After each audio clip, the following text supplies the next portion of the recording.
हाय, वंदना लजीज फूड में आपका स्वागत है। आज मैं खीरा का तीखा और चटपटा नाश्ता बनाकर तैयार करूंगी। तो आप सुनकर सोच रहे होंगे कि खीरा का कौन सा तीखा और चटपटा नाश्ता बनकर तैयार होगा। तो फ्रेंड्स, आज जो मैं खीरा का नाश्ता बनाऊंगी, आपने इसके पहले कभी नहीं इसे बनाकर खाया होगा और ये खाने में बहुत ही टेस्टी लगता है।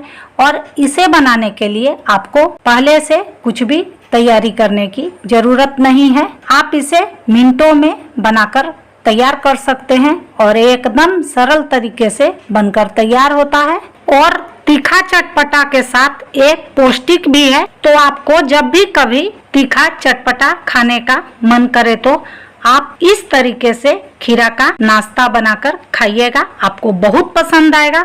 और ये खाने में तो पूछिए ही मत, एकदम टेस्टी सुपर। आप इस नाश्ते को एक बार बनाकर खाएंगे तो आप इसे 1000 बार बनाकर खाना पसंद करेंगे। और आप देखकर ही पता कर सकते हैं कि जब ये देखने में इतना बढ़िया है तो खाने में कितना बढ़िया होगा। तो चलती हूँ नाश्ते बनाने के प्रोसेस में। नाश्ते बनाने के लिए मैं यहाँ पर 2 खीरा ले ली हूँ।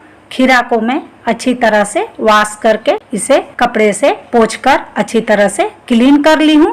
तो आप देख सकते हैं खीरा पूरी तरह से एकदम साफ है। अब मैं खीरा को पीलर की हेल्प से इस तरह छिलका को हटा लूंगी। तो यहाँ पर छिलका को अच्छी तरह से एकदम हटा लेना है, एक भी छिलका छोड़ना नहीं है। तो आप देख सकते हैं मैं यहाँ पर एक खीरा छिलकर तैयार कर ली हूँ। अब मैं ये जो नीचे में जो खीरा है इसे थोड़ा सा काट लेती हूँ और ये जो बैक साइड में है इसे काट कर इस तरह रब कर लेती हूँ। रब करने से होता ये है कि अगर आपका खीरा कड़वा होगा तो इसका कड़वापन निकल जाएगा। अब रब करने के बाद इस तरह थोड़ा सा और काट कर हटा लेती हूँ। तो मैं यहाँ पर एक खीरा को अच्छी तरह से छीलकर और पीछे का जो पार्ट्स है इसे काटकर अलग कर ली हूँ। अब मैं दूसरे खीरा को भी इसी तरह छीलकर काटकर तैयार कर लेती हूँ। तो यहाँ पर मैं इस खीरा को भी छील ली हूँ, यानी कि छिलका हटा ली हूँ। अब मैं खीरा का ये जो नीचे में है इसे काटकर हटा लेती हूँ और बैक साइड का ये जो पार्ट्स है इसे काटकर इस तरह रब करके थोड़ा सा और काट लेती हूँ। तो यहाँ पर मैं दोनों खीरा को अच्छी तरह से छील ली हूँ। अब मैं खीरा को बीचों बीच इस तरह कट कर लूंगी। तो एक खीरा को मैं यहाँ पर कट कर ली हूँ। अब मैं दूसरे खीरा को भी कट कर लेती हूँ। तो यहाँ पर दोनों खीरा को कट कर ली हूँ। अब मैं खीरा का ये जो बीच में सीड वाला पार्ट्स है इसे नाइफ से इस तरह करके इसे हटा लूंगी। तो यहाँ पर इसे एकदम आराम से करना है। अगर आप इसे आराम से नहीं करेंगे तो खीरा जो है इधर से कटकर फटने लगेगा। तो आपको मैं दिखाती हूँ, आप देख सकते हैं इसे मैं जरा सा असावधानी से की तो खीरा जो है बीच से यहाँ पर फट गया है। तो यहाँ पर खीरा को फाड़ना नहीं है, ऐसे थोड़ा सा फट गया तो इससे कोई दिक्कत नहीं है। तो मैं एक खीरा का सीड वाला जो ये पार्ट से इसे काट कर अलग कर ली हूँ। आप देख सकते हैं यहाँ पर एक भी सीड नहीं है। अब मैं दूसरे खीरा को भी इस तरह नाइफ की हेल्प से काटकर और सीड को बाहर निकाल ले रही हूँ इस तरह। तो यहाँ पर इसे एकदम आराम से करना है, इस तरह हल्के हाथ से। आप चाहे तो स्पून की हेल्प से भी सीड को बाहर निकाल सकते हैं। तो आप देख सकते हैं इसे मैं एकदम आराम से की हूँ। आराम से करने के बाद ये बीच से फटा हुआ नहीं है। तो यहाँ पर मैं 2 खीरा का सीड निकाल ली हूँ। अब मैं तीसरे और चौथे खीरा का ये जो कटा हुआ पार्ट्स है इसे भी मैं सीड निकाल कर तैयार कर लेती हूँ। तो यहाँ पर मैं सभी खीरा का सीड निकालकर तैयार कर ली हूँ। खीरा का नाश्ता बनाने के लिए एक बात का ध्यान रखना है कि खीरा को पहले ही वॉश करके कपड़ा से पोंछ लेना है। खीरा को पील करने या तो काटने के बाद वॉश नहीं करना है। अब मैं नाश्ते के लिए स्टफिंग बनाकर तैयार कर लेती हूँ। स्टफिंग बनाने के लिए मैं यहाँ पर एक बाउल ले ली हूँ। अब मैं इसमें एक छोटे साइज का बारीक कटा हुआ ओनियन, एक छोटे साइज का बारीक कटा हुआ कैरोट और थोड़ी सी अनारदाना, 2 बड़ी चम्मच के लगभग धनिया पत्ती बारीक कटा हुआ, एक ग्रीन चिली जिसे मैंने बारीक काट लिया है और एक छोटे साइज का टोमेटो, इसे भी मैं इस तरह काट कर तैयार कर ली हूँ। अब मैं सभी को बाउल में डाल लेती हूँ। तो यहाँ पर सभी को एकदम बारीक काट के डालना है।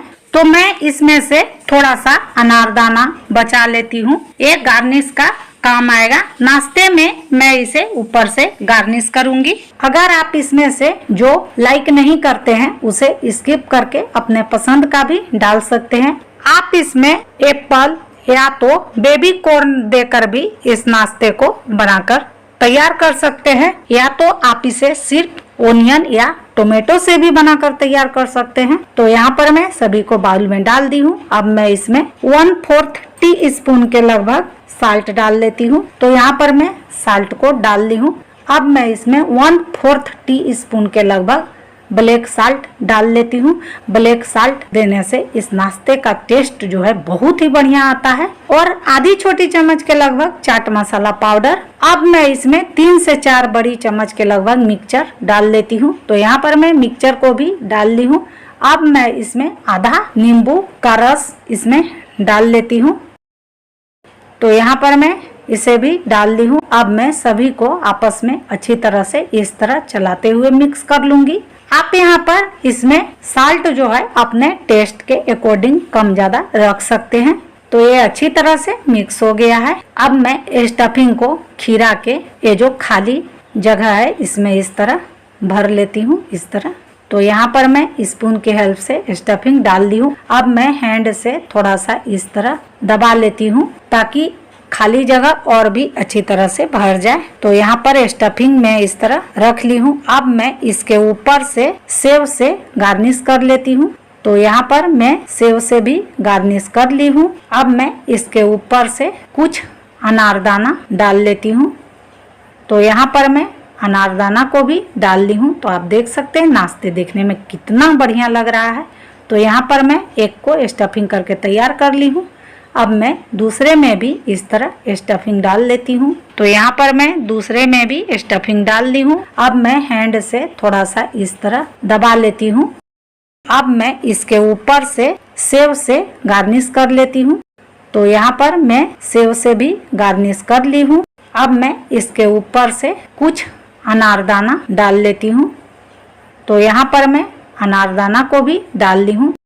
तो यहाँ पर मैं 2 पीस में स्टफिंग भरकर तैयार कर ली हूँ। अब मैं सेम प्रोसेस से तीसरे पीस में भी इसी तरह स्टफिंग भरकर तैयार कर लेती हूँ। तो यहाँ पर मैं सभी में स्टफिंग भरकर तैयार कर ली हूँ।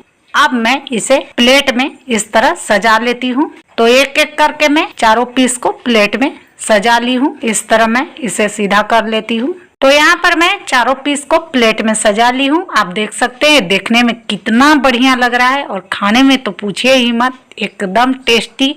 और इस नाश्ते की खासियत ये है कि एक फटाफट एकदम बनकर तैयार हो जाता है। मैं इसमें थोड़ा सा ऊपर से और सेव डालकर गार्निश कर लेती हूँ। तो आपको जब भी कुछ तीखा चटपटा खाने का मन करे तो आप इस तरीके से खीरा का तीखा और चटपटा नाश्ता बनाकर तैयार कीजिए और खाइए और अपने फैमिली के साथ एंजॉय कीजिए। तो अगर मेरा रेसिपी पसंद आए तो मेरे वीडियो को लाइक और शेयर करना ना भूले और मेरे चैनल को जरूर सब्सक्राइब करें। तब तक के लिए नमस्कार। मिलती हूँ अगली वीडियो के साथ। जय हिंद, जय भारत।